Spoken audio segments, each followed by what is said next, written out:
Hi guys, it's Kelly Latavola here, and I am back again with another video. Today's video is actually part of a blog hop for the new January 2020 Paper Smooches release. This is a older paper pack. This is the Rainbow Sherbet paper pack, but I'm going to be using it today. It's not part of the release, just some really pretty rainbow papers, and then when you flip them over, it's got the solids on the other side. And then this is part of the June release. This is the Huge Snowflakes and Snowy Salutations. I'm going to be using both of these today. I didn't intend on making two cards, but that's kind of what happened. So I picked out a couple of Distress Oxide inks that actually matched that sherbet paper, because I totally had a way different game plan than what I ended up with. So basically, my original game plan was that I was going to do a trapped embossed resist, and so I was going to use the pattern paper. I was going to do some clear heat embossing of the snowflakes over the pattern, and then put some distress ink or distress oxide ink over top of it, and then I was going to add some more snowflakes on top.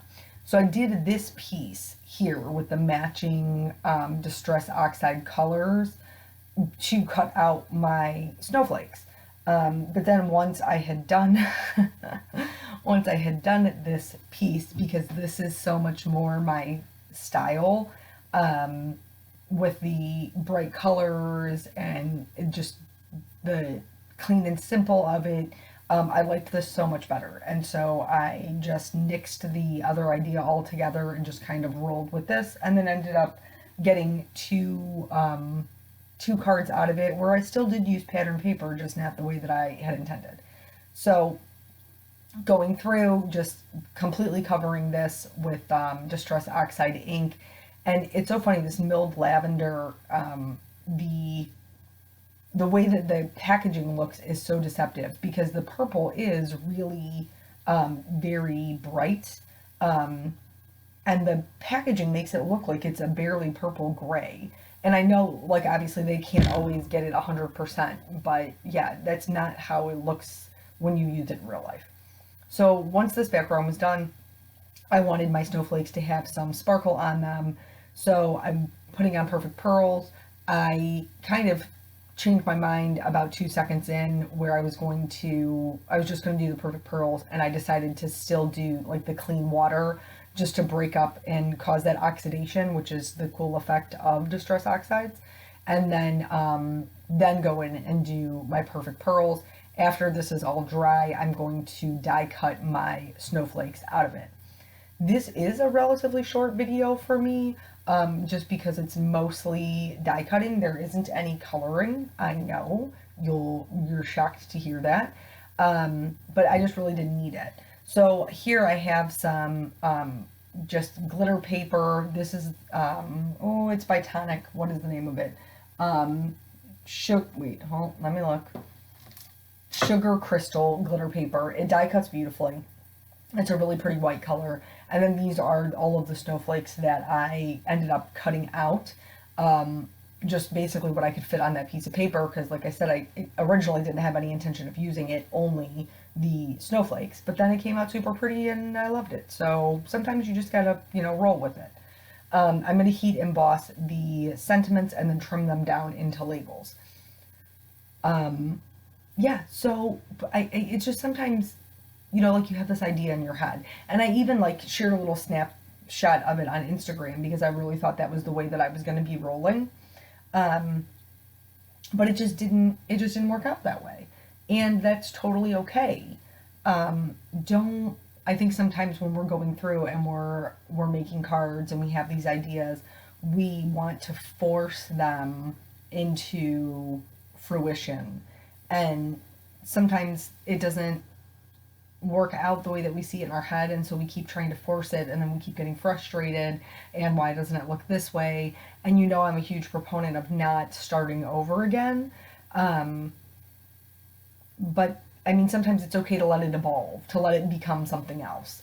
And so I do still have the panel that I originally created with the trapped pattern underneath it, and I do think that it's cute.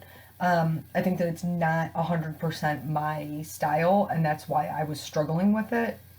You guys heard me say before, like with design teams and stuff that I had been on over the years, that if you are on a design team or if you end up with product where you have to force yourself to use it, it can be such a struggle, and it doesn't need to be, because it's supposed to be like a de-stressor and fun and a way that you can spend time kind of nurturing yourself. And I loved the products. I was just trying to use them in a way that wasn't fitting to me. And then once I found a way that was, there was no going back. So I'm going to cover this whole thing in foam tape. You guys know I don't like the little itty bitty finicky pieces, but it was worth it to get the dimension so that the snowflakes would sit up above this glitter paper. I knew I wanted my snowflakes to be white, but I just didn't want them to be like plain white. I wanted there to be a little bit of something, and that's why I chose the glitter paper. So as far as like since the last video, which was just yesterday, haven't really been up to anything. We're slowly but surely starting to move some of Eric's items over. I learned that he has a real problem. It's a real problem, guys. And I'm going to love him and I'm going to support him through it. But I had no idea. And there's some things that you just can't know about your relationship until you're already really in it. And what I have learned tonight about Eric is that he has a real problem hoarding Tupperware. Like a real problem. So in the cupboard, it's a double door cupboard. So then there's 3 shelves in there. I had the bottom and like the bottom left hand side, and so basically it was one full shelf because it was the bottom left hand side and then the half shelf directly above it that had some Tupperware in it. The entire cupboard is now full of Tupperware. Every bit of it is Tupperware. How does one man have so much Tupperware?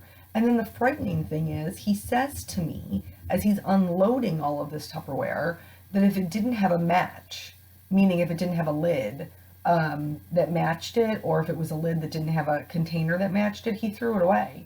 And like, that's what was left over. The entire cupboard was full, and that's what was left over. It was really, very concerning. What is he, like, is he packing for the apocalypse? Why is there so much Tupperware? Like, there's no way we will ever use all of this Tupperware. It's impossible. It's an impossibility. But yeah, so there's that. And then also mugs. All the police mugs.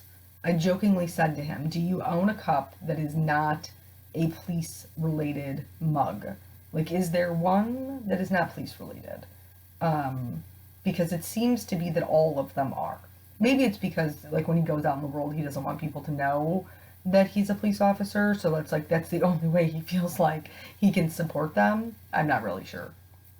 So here, I tried my hand at the Nuvo drops again. I did the trick. I put it in my bra, I held it in my hands, I sat on it, I did cartwheels, all that jazz. I cannot make these black ones work. Like, for some reason, I don't know why, it's always the black ones that give me such a hard time. But I cannot make them work. They peak and they look like triangles. It just really wasn't working for me. And then I tried to fix it with my finger. That also did not work. No big shock there. And so eventually I did what I did the last time, which is I just used a scrap piece of paper and I scraped them off. And then I covered them up with beautiful enamel dots that are super easy and just stick right on there. So pretty much I think that me and the black Nuvo drops are probably never going to meet again. We're going to be frenemies. I'm going to think that they're beautiful on other people's projects, and then I will never put them on my own projects. And that will be that. Do you guys have any products that are like that, where you see everybody else use them and you're like, I love them and they're beautiful, but I can't make them be beautiful for me? That's what me and these Nuvo drops got going on. Just the black ones, though. I don't really understand why. I don't know if there may be a different consistency, because I've used other colors with no issue. The black ones, they know like a me, and that's okay. So, yeah, I put those little, because you know how I feel about, like, when I have black sentiments and there's nothing else black on the card, I have to add something that ties it all together. And usually that's sequins or enamel dots. And this time it was enamel dots, and I'm not sorry about it. So, yeah, I mean, the only other issue that I really had, these were really simple and they came together super quick, but I did notice when I was picking up the Distress Oxide one that the foam was not sticking to my glitter cardstock.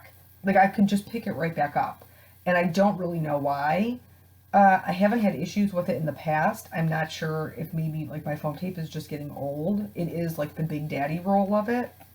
Not really sure what was up there. So I just took it off, and then on the back of my foam, I added some Distress Collage Medium in the matte one, so it dries matte. And this basically adheres just anything to anything to anything.